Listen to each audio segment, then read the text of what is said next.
Votre invité ce matin, Sonia Mabrouk, qui est le ministre de l'Agriculture. Bienvenue sur Europe 1 et bonjour Marc Fesneau. Bonjour. La première ministre Elisabeth Borne dit à la veille d'une nouvelle journée de mobilisation vouloir mettre de l'apaisement avec les syndicats et recevoir les groupes d'opposition. Au vu de la situation, n'avez-vous pas l'impression que c'est trop peu, trop tard ? Non, c'est ni trop peu ni... D'abord, il n'est jamais trop tard pour essayer de trouver les chemins d'un dialogue et d'un apaisement. Et c'est la volonté qu'a exprimée la première ministre hier, effectivement, dans une interview. Et c'est la responsabilité de la première ministre, mais pas seulement de la première ministre, des ministres, des membres de la majorité. Puis collectivement, il faut qu'on essaie de retrouver... On peut avoir des désaccords, ils ont été très profonds, et ils sont toujours très profonds sur la question de la réforme des retraites, en particulier la question de l'âge. Mais dans un pays, si on veut avancer, il faut qu'on essaie de trouver les voies du dialogue. Oui, mais alors discuter du même sujet, parce qu'en somme, ce que dit la première ministre, Marc Fesneau, c'est qu'il s'agit d'ouvrir la porte pour parler de tout, sauf des retraites. Laurent Berger vous répond ce matin qu'il faut au préalable mettre la réforme des retraites en pause, et puis discuter. Moi, il me semble qu'on ne peut pas être... Alors j'entends ce que dit Laurent Berger, mais oui, nous avons un désaccord. Deuxièmement, on fait cette réforme des retraites, non pas pour être populaire, ça se saurait d'ailleurs, mais parce que nous estimons que le système est déjà... Oui, mais nous n'en sommes plus là.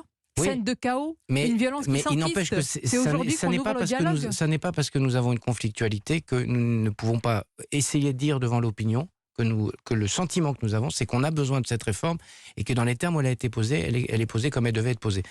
Voilà, je ne peux pas en dire, comment dirais-je, c'est pas une offense de dire qu'on a une position, qu'on essaie de la défendre et que c'est ça qui a été voté à l'Assemblée nationale. Avant d'être reçu tout à l'heure par Emmanuel Macron, Elisabeth Borne affirme ne plus recourir au 49.3, hormis pour les textes budgétaires, donc pas de 49.3 pour le texte sur l'immigration ou ce qu'il en restera. Vous reconnaissez donc que ça a été une erreur? Non, c'est l'idée, Non, c'est jamais une erreur d'utiliser les articles de la Constitution. Pardon de le dire comme ça. Ainsi, ça dépend ce que ça provoque, monsieur le ministre. Non, mais ça n'est jamais une erreur. Ce qu'il faut, c'est essayer d'éviter ce genre d'exercice qui fait que dans la société dans laquelle on est, le 49.3, qui est un outil qui a été très usité, 90% des 49.3 ont été faits hors de cette majorité. Donc, aujourd'hui, contexte inflammable. Le contexte, c'est là que je vais dans votre sens. Le contexte, qui est un contexte tendu, fait que l'utilisation du 49.3 peut être pris comme une offense, alors que factuellement, dans l'histoire de la 5e, ça n'en était pas.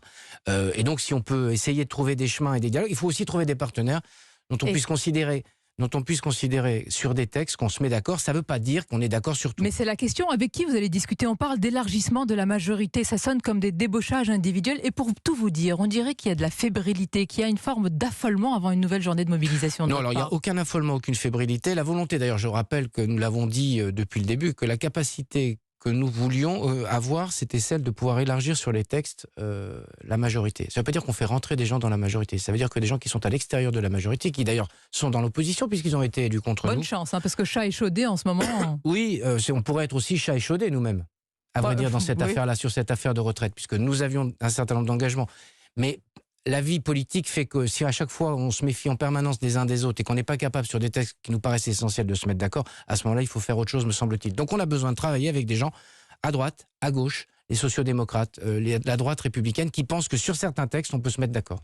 Vous m'avez bien dit ce matin, pas de fébrilité, pas d'affolement, c'est votre état d'esprit, c'est l'état d'esprit de l'exécutif, ou c'est une façon de dire un peu langue de bois? Je ne sais pas si vous avez le sentiment que je suis fébrile ou affolé, mais d'abord, c'est pas mon tempérament. Vous cachez peut-être bien votre jeu, je ne sais pas. Peut-être que je cache bien mon jeu et que je peux être duplice, mais je ne crois pas. La vérité, c'est que dans les moments de tempête, on est dans un moment compliqué dans le pays, on ne va pas dire le contraire.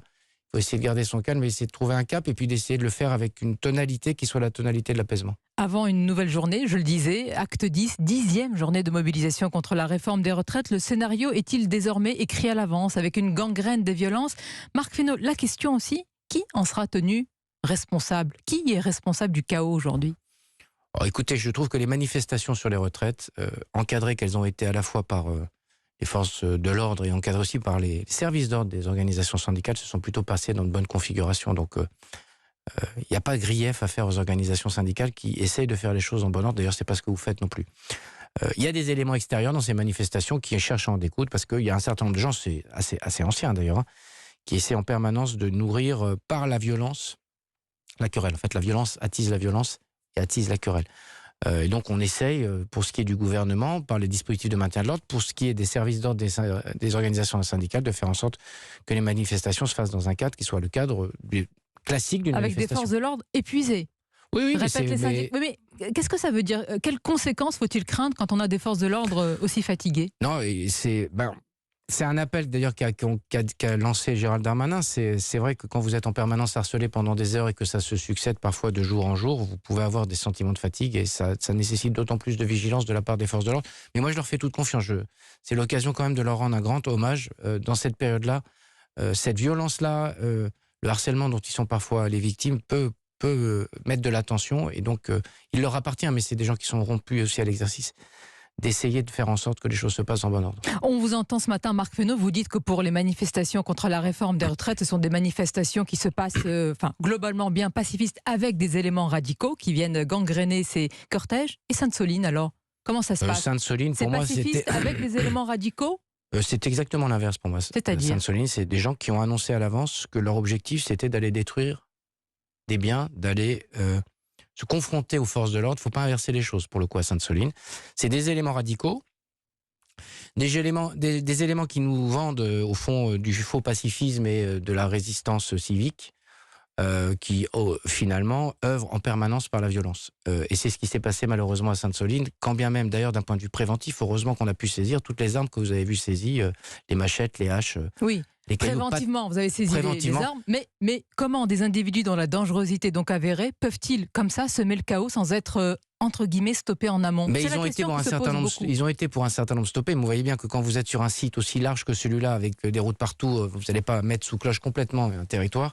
C'est toujours évidemment difficile. Un territoire, c'est une propriété privée. Oui, non, mais enfin, quand je parlais d'un territoire d'un point de vue global, évidemment, c'est une propriété privée. Je me permettrai de dire une chose d'ailleurs, quand je vois parfois des parlementaires qui se promènent au milieu des champs, je leur rappelle qu'ils sont sur une propriété privée et que d'eux, ils détruisent le bien d'autrui. Parce que marcher sur du blé, marcher sur du colza, marcher sur des cultures, c'est détruire la culture. Parce que quand vous avez 10 000 personnes sur 10 ou 15 hectares, ça fait quand même une personne tous les 10 mètres carrés. Vous n'avez pas entendu Jean-Luc Mélenchon hier? Lui, il parle d'un trou. Oui, il parle d'un trou et il parle d'une balade dans les champs. Mais je pense que ça, c'est des gens qui n'ont pas le respect des territoires ruraux, pas le respect des agriculteurs et pas le respect des gens qui travaillent dans ces champs. C'est pas une balade, un champ. Quand vous vous promenez dans un champ de blé, vous ne vous promenez pas sur un terrain de golf ou sur une pelouse qui est celle de votre jardin. Et par ailleurs, on est quand même dans un pays, y compris d'ailleurs la Révolution, ça devrait rappeler ça quelque chose à Jean-Luc Mélenchon, a reconnu le droit de propriété. Le droit de propriété, c'est qu'on ne va pas sur la propriété d'autrui sans y être autorisé. Si on va dans le jardin de M. Mélenchon et lui dire qu'on va cueillir ses fleurs et piétiner son jardin, je pense qu'il n'aimera pas et il n'appréciera pas. Et donc, il y a quelque chose d'une ordre de la responsabilité. Et deuxièmement, ces manifestants, pour un certain nombre d'entre eux, ils sont venus... Vous les appelez manifestants? C'est important. Ces activistes violents, oui. Ils s'appellent manifestants. Pour moi, c'est des. Et vous, comment vous les appelez? C'est des activistes violents. Et pour un certain nombre de gens, c'est des gens qui font de la guérilla. Mais donc, vous saviez que ça allait dégénérer avec la venue de ces éléments. Vous aviez même décrit des ultras qui sont déjà venus d'Italie et autres. Donc, vous les connaissez. Mais il y a un certain nombre d'entre eux qui Vous les connaissez? Non, mais on les connaît pas toujours. C'est inexact. Il y a un certain nombre d'entre eux qui ont pu être stoppés, un certain nombre d'entre eux qui n'ont pas pu s'approcher, un certain nombre d'entre eux qu'on a désarmés. Évidemment, ils sont moins dangereux une fois qu'on leur retire les cailloux, les pierres, les boules de pétanque et tout le reste du matériel qu'ils avaient l'intention d'amener. Malheureusement, quand vous êtes sur un volume comme celui-là, vous ne pouvez pas tout faire. Mais vous me permettrez ce matin de rendre hommage aux gendarmes qui ont été pris. Vous avez vu les images, vous avez entendu les sons. Certains essaient d'inverser les choses. Quel bilan? 47 gendarmes blessés et aussi un manifestant qui est encore entre la vie et la mort. Blessé, c'est une inquiétude pour vous? C'est toujours une inquiétude. Pour moi, la vie humaine, c'est la vie humaine et la blessure humaine, c'est la blessure humaine. Et ça peut basculer. On se rappelle de ce qui s'était passé pour le barrage de Sivens. Mais il y a un certain nombre...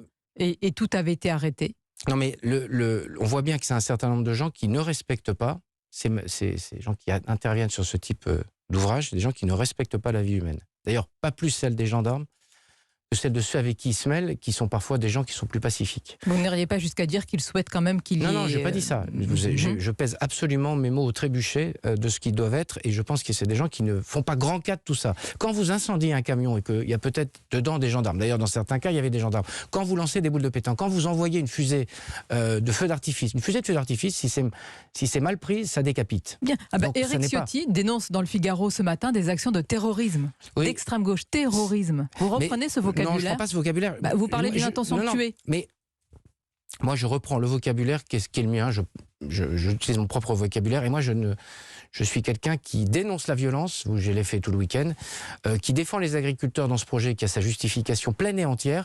Et par ailleurs, je ne viens pas faire la course à l'échalote de la, comment dirais-je, du mot le plus fort. Vous voyez ce que je veux dire? Mais ce sont des gens qui cherchaient à blesser, voire plus, sur le terrain. Quand vous lancez une fusée de détresse, vous prenez, non pas le risque, vous avez un acte qui est un acte délibéré de violence sur autrui, en particulier en l'occurrence des gendarmes. Une enquête a été ouverte, Marc Fesneau, avec certains qui affirment violence policière. Il y a eu des violences. D'ailleurs, est-ce que vous reprenez l'expression? Est-ce que ça existe, des violences policières? Violence policière, ça veut dire qu'au fond, il y aura un système organisé qui ferait qu'il serait donné des ordres à la police pour exercer la violence.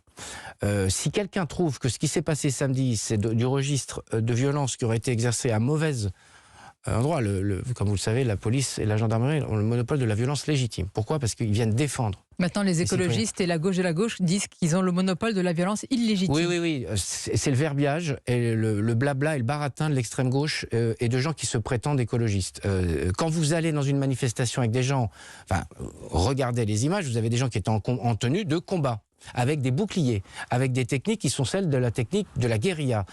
Faut pas nous raconter que ces gens-là étaient pacifiques et qu'ils avaient l'intention... Qui le raconte? Comment? Vous dites qu'il ne faut pas nous raconter qui le raconte. C'est ce que nous racontent les écologistes, c'est ce que nous racontent les gens qui étaient présents sur place. Donc ils ont une responsabilité dans ce qui s'est passé, ces élus.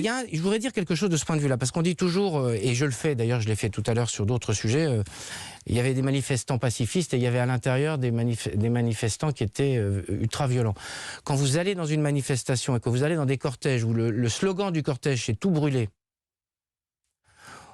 quand bien même vous ne soyez pas volant, vous vous rendez d'une certaine façon complice de ceux avec qui vous êtes. Quand dans vous la êtes loi et dans le droit, non? Comment? C'est-à-dire, on est complice de quoi? Quand on n'a pas jeté, quand on n'a pas été soi-même auteur d'une complice violence. au sens juridique du terme. Ne jouons pas sur les mots. Moi, si j'étais dans une manifestation où des gens avaient des actes violents, la première chose que j'essaierais de faire, c'est de les empêcher de le faire, ou je partirais si j'étais pas capable de les maîtriser. Mais quand vous restez avec eux, d'une certaine façon, vous vous rendez complice. Je ne parle pas juridiquement, mais vous vous rendez complice moralement. Juste, vous dites les violences policières n'existent pas? Non, ça n'existe pas. Il peut y avoir, ça a été dit par Laurent Nunez, des actions qui relèvent, laissons faire les enquêtes, qui relèveraient de choses qui ne sont pas acceptables d'un point de vue éthique ou d'un point de vue juridique.